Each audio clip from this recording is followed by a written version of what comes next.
What is up, Nerf Nation? I'm Naptown Nerf, and today we are going to do a mod guide for the Fortnite Scar. So, first things first, we need to flip it over and remove all the screws.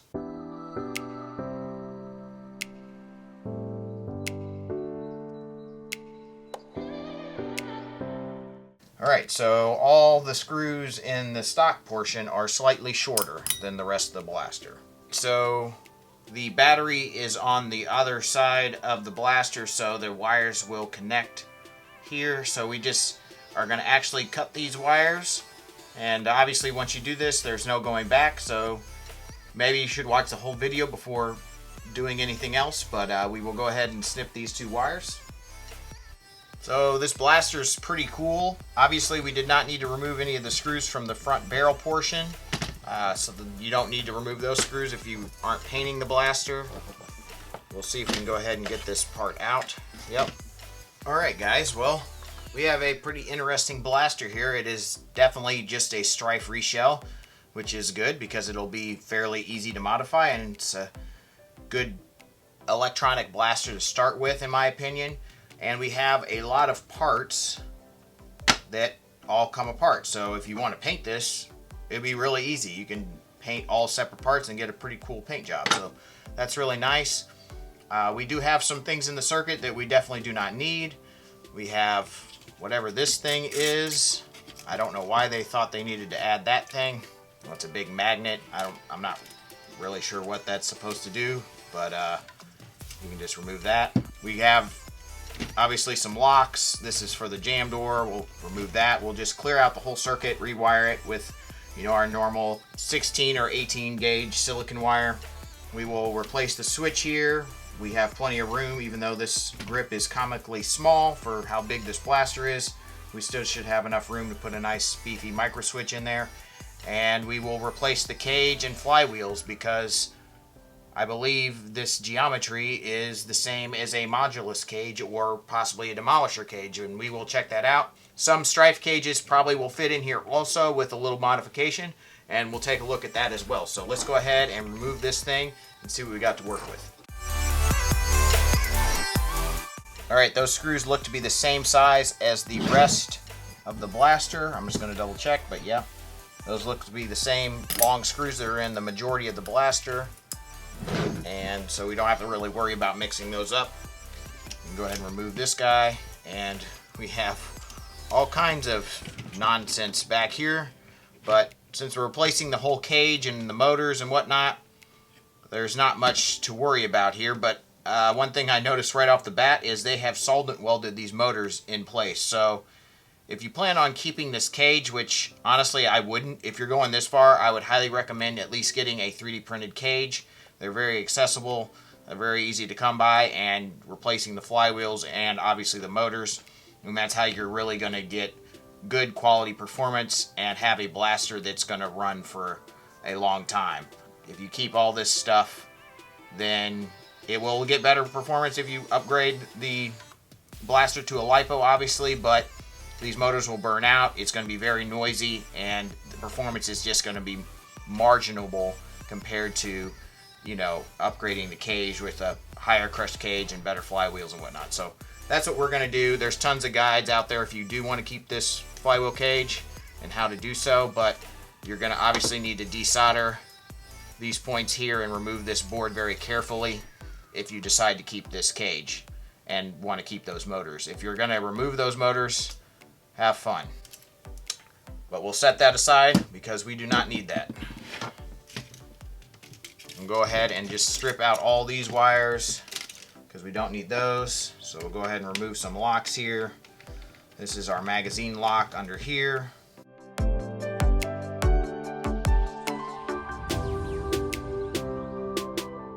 Alright, don't need that anymore. I prefer to remove this because it just complicates things, especially when adding a different, more beefy microswitch.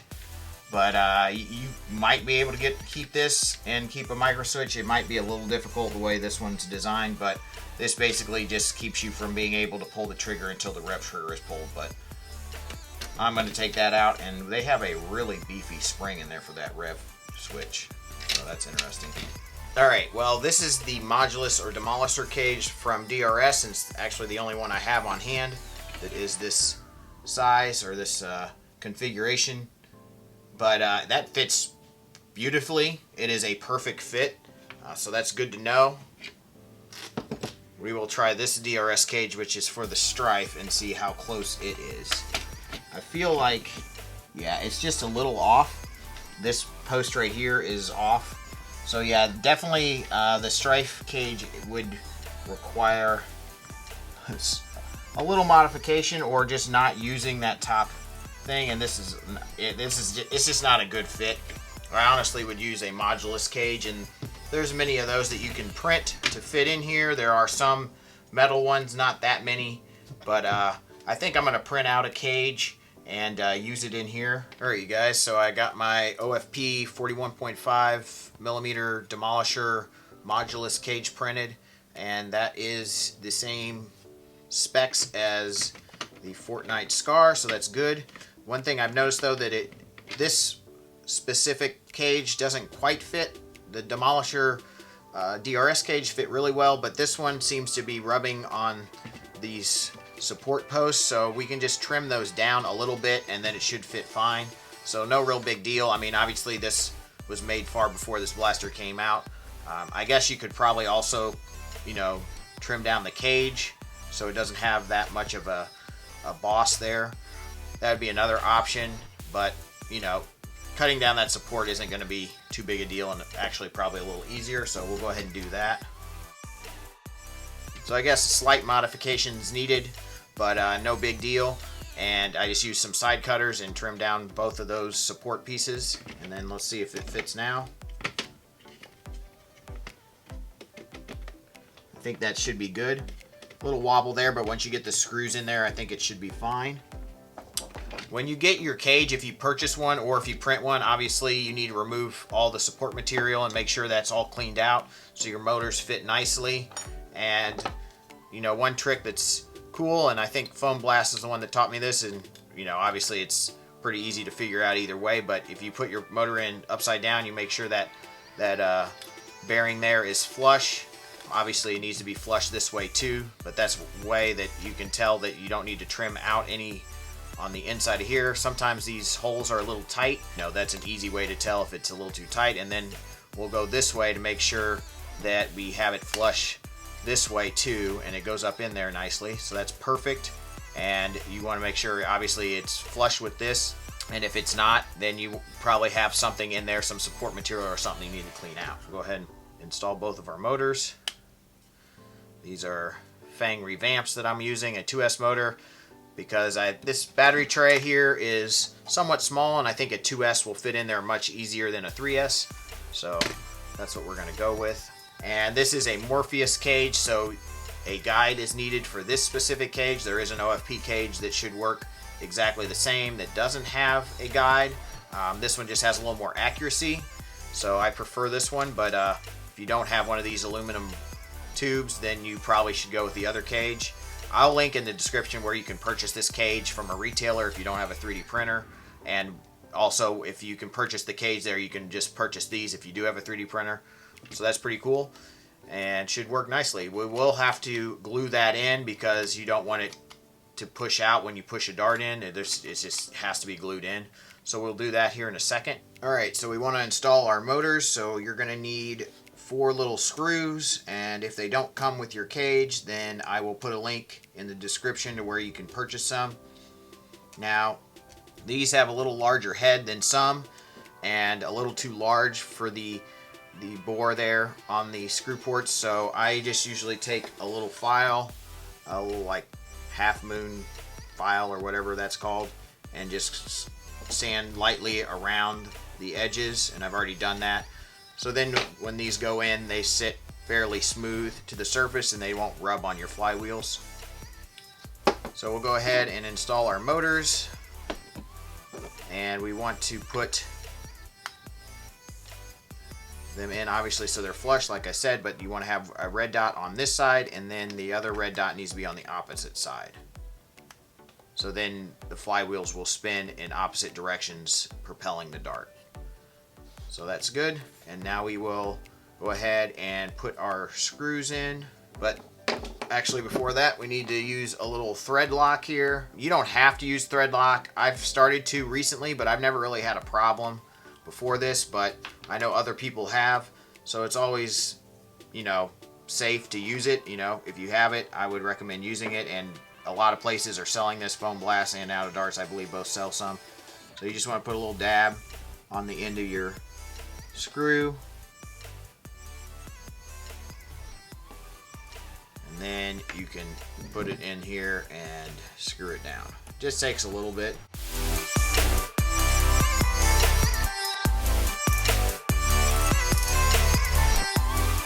And now we will go ahead and install this. You definitely want to install this before your flywheels because you will not be able to get this on if you put your flywheels on first. So we need to glue this in, and we will do that now. Alright, so we're going to go ahead and sand this a little bit to give the epoxy or your glue of choice something to adhere to. I prefer epoxy. It's probably going to hold a lot better than like super glue. Super glue probably won't work super well in my opinion for this. So I'm going to use this 5-minute DevCon epoxy. I think this is just a regular epoxy that I bought. But yeah, any epoxy probably will work.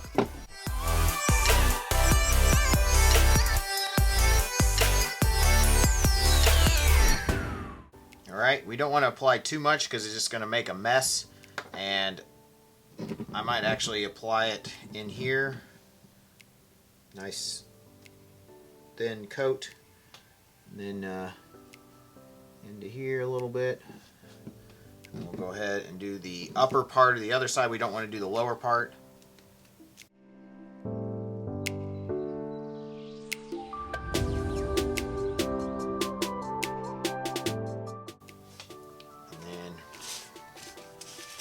We will push it through. Make sure you're putting it in the right direction, obviously. Make sure you test fit this first before you put, obviously before you put glue on it, because you don't want it to not fit, obviously, once you have glue on. Sometimes I do have to sand the tops of these because of the way it prints, but I just use a file for that, no big deal. And if you do get a little excess, I see a little bit of excess, which is gonna happen, you can use a toothpick to remove it. It's just down in that wheel well, so shouldn't be a huge deal, but I'd rather it not be there. If you feel like you want to add a little bit more, you could add some around the rim out here, because that's not going to matter. If you still have a little bit extra and it's wet, you can just add a little rim around the outside.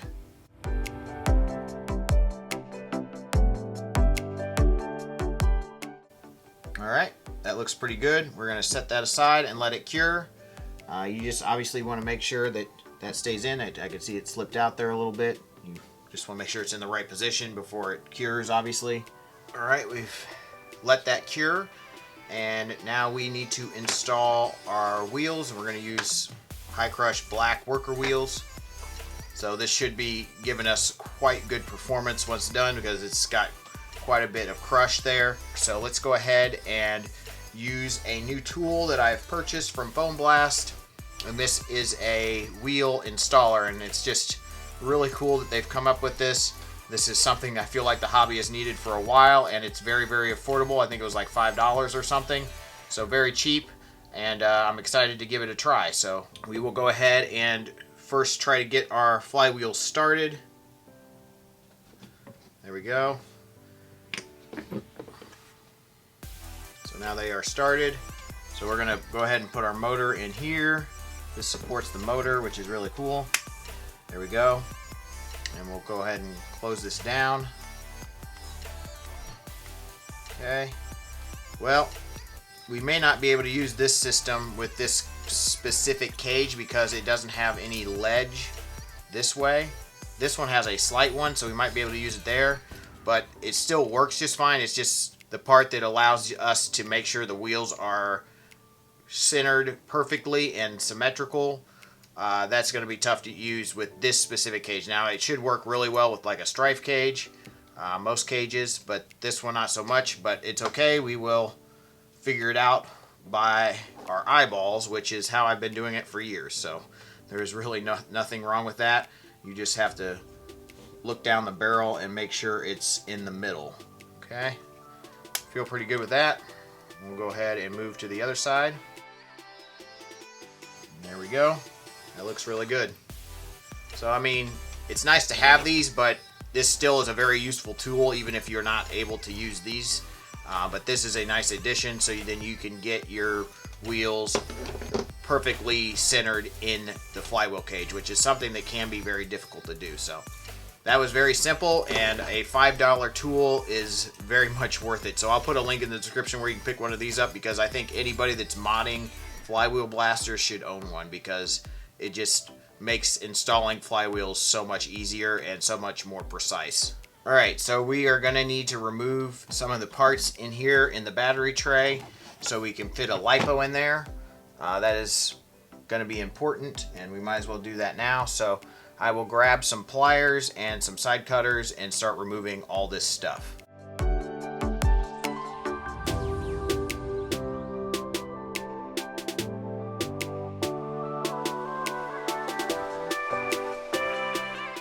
Alright, so we cleaned that out, and our battery that I like to use for most blasters like this should fit in there, hopefully without modification to the battery door, as this one's going to be a little tough to sand down and carve out the backside.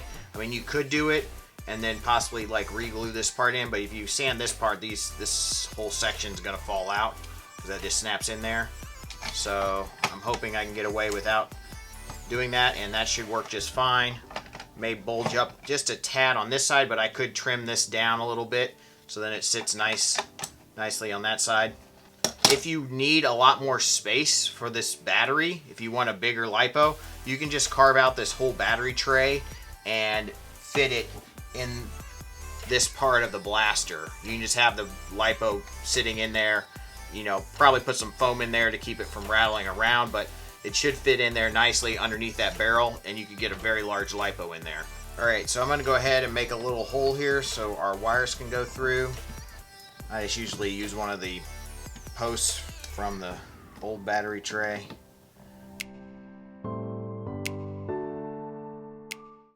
Alright, so that should be plenty for our wires to go through. Alright, so I cut a couple pieces of wire, and yes, these are very short because I'm going to go ahead and use a Dean's connector so I can disconnect each side of the shell. Now that is not necessary, but if you don't do that, then you need to make sure you have a lot more wire than this, especially, well, a little more black and a lot more red, because you're going to have to run the red all the way to your switch. So just make sure you have plenty of wire if you're doing that, and it just gets to be a little bit more complicated when putting the shells back together and taking them apart and whatnot. So I recommend doing it this way, but it's not necessary.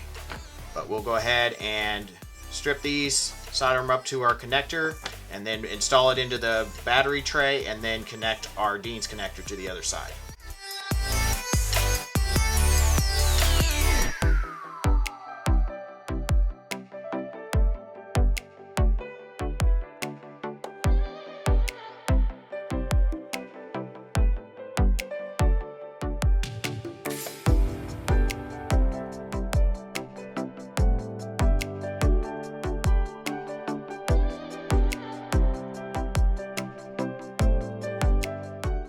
Alright, so we have the leads coming out of the battery tray, and we're going to go ahead and connect them to a Dean's connector so then we can disconnect, obviously, to separate the two halves of the shell.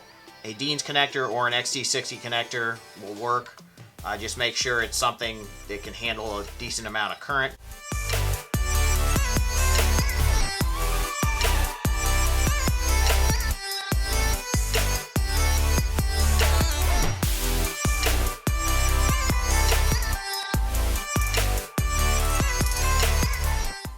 Okay, so we're going to go ahead and remove all this stuff.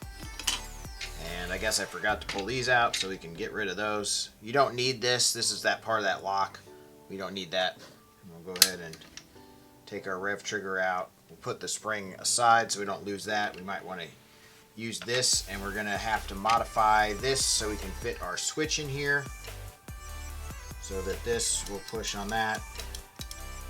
That whole part can just come right out. That's pretty nifty. I've never seen that before out of Nerf, but that's pretty sweet. But we're gonna have to remove that post right there, so I figured might as well take it apart to do that.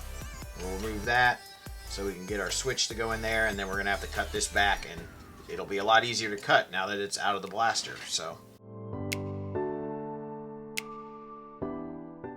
alright, so this is a little bit difficult, and I'm sure someone will create a switch plate eventually, but we are going to have to hold this up pretty high, and I think the best way to do that, and the easiest way to do that is epoxy putty. You could build up a surface, but if you want to do it quickly and easy, epoxy putty is the way to go.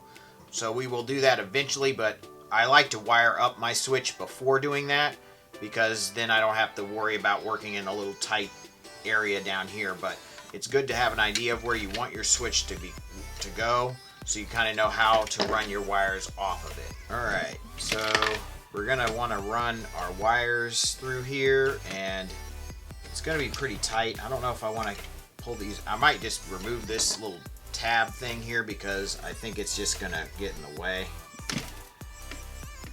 So remove that. And we will have 3 wires running through here, so it's going to get a little tricky.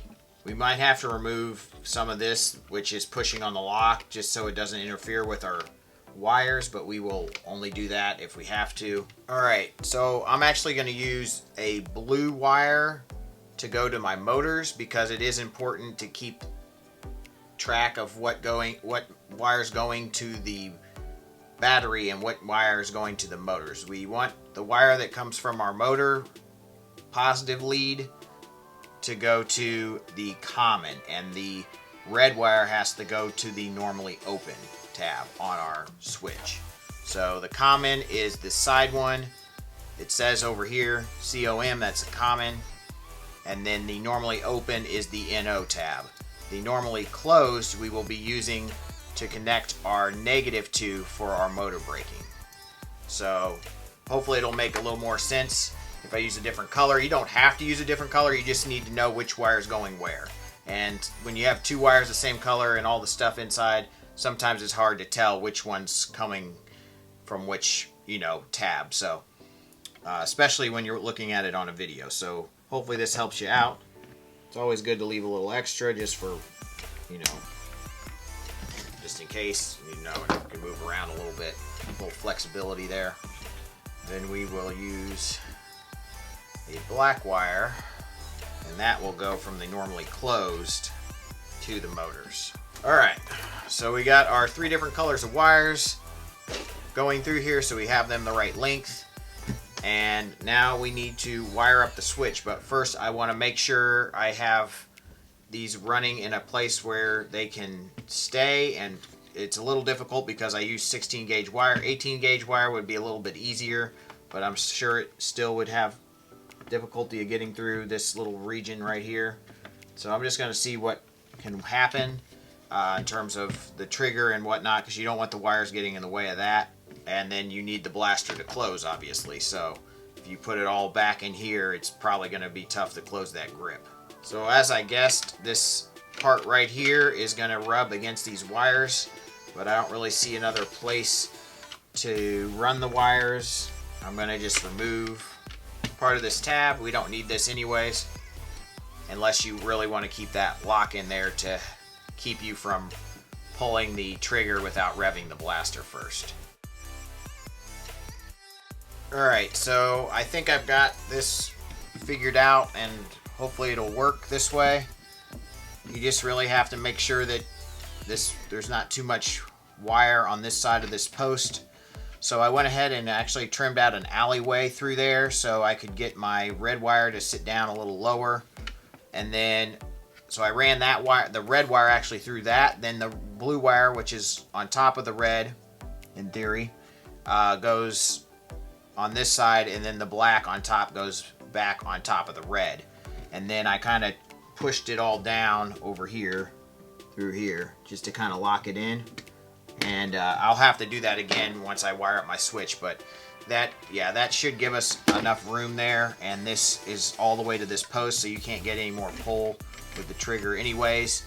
You just don't want it to be too much over here, because then you won't get a full stroke, and then you won't be pushing your dart all the way into the flywheel cage. So hopefully that's going to work out, and we will go ahead and wire up our switch.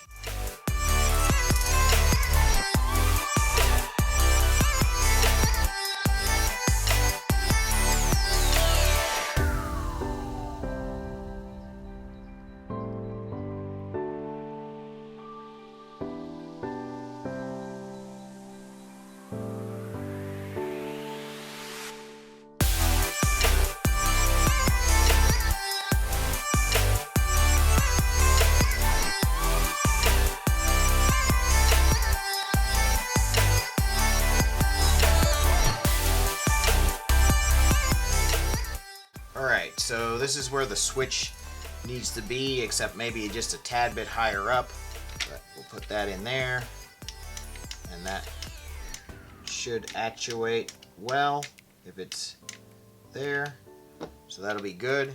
So now we'll mix up some epoxy putty and try to secure it in there. It's just very difficult with these wires. I got the red wire going to the normally open, running underneath the switch. So that'll probably be in the epoxy putty, then the commons on the side here, as you can see, and then the normally closed and the negative will be running along the top. So hopefully that all works out. It is a lot tighter in here than I thought it was going to be, but obviously adding another wire complicates things. So we'll go ahead and mix up some epoxy putty and secure our switch.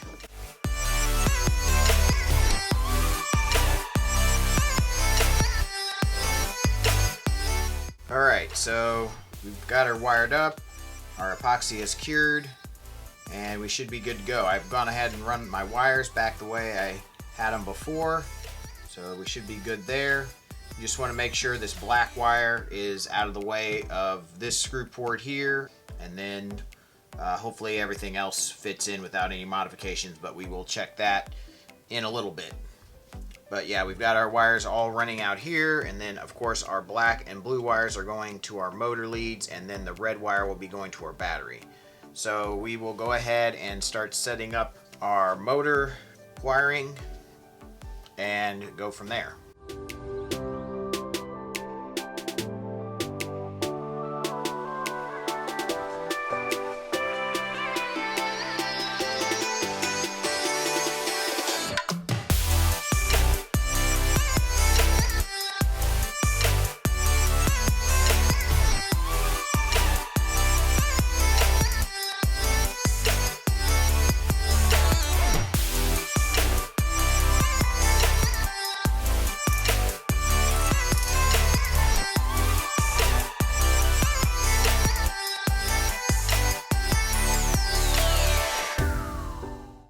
Alright, so I went ahead and cut a short piece of wire to run a second lead from my negative motor terminal, and that's going to go to the battery. And then this one is obviously for the motor braking. Now if you don't want motor braking, you just eliminate this black wire that goes all the way to your normally closed tab. You do not need this to have a functioning blaster. If you are running motor braking, you have to be very, very certain that you have all of the wires connected to the right tabs on your switch. So that means your power coming from your battery, which is this red wire, is going to your normally open, and the wire coming from your motors, in this case it's blue, is going to the common. So just make sure you have those correct and you should be fine running motor braking. So we will go ahead and connect these into our tabs on our motors, and we should be almost set after we connect our other end of our Dean's connector to these two wires.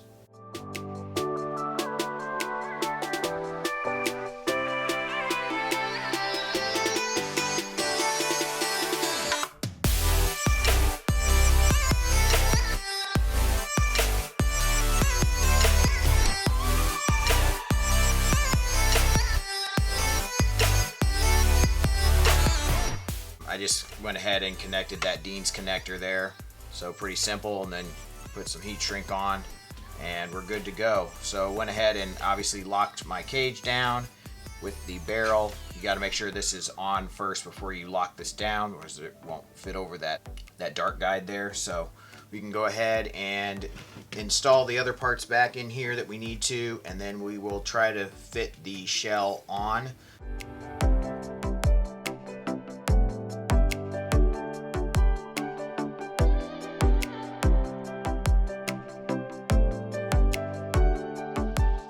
Alright you guys, so I got the other half of the shell on and had to do no modification to it. Actually, the grip went together really nicely. Was a tad bit tight up here. I'm not sure if that was because of the cage or just because of this front barrel, but I got the screws in it and it fits together just fine. So we will go ahead and test it here.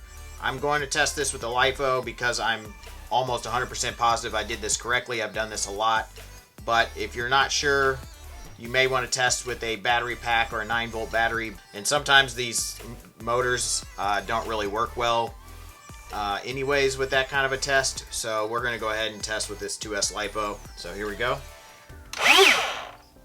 And it's braking really well. So those motors are revving down. So if you don't understand what motor braking is, when you run a normal circuit, your flywheels still have momentum and they're going to take time to spool down, and then if you add motor braking, they basically are going to stop almost immediately, and that's what that wire did.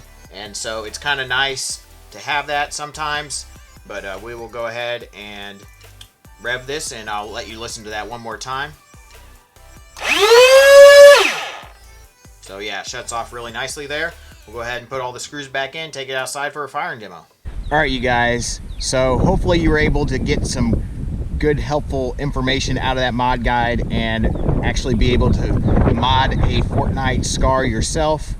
These videos take a ton of time, so it'd be greatly appreciated if you leave me a like. Also think about supporting me on Patreon if you'd like to go a little bit further. But yeah, this is turned out pretty nicely, I must say. So let's go ahead and take some shots over the chronograph. And after I'm done with that, I may even let you know how you could actually buy this blaster. So we will take some shots over the chronograph and see what kind of performance it's getting. 139, and I'm using the Fortnite Elite darts, and then I have some AccuStrike darts, and then we'll shoot some AccuFakes.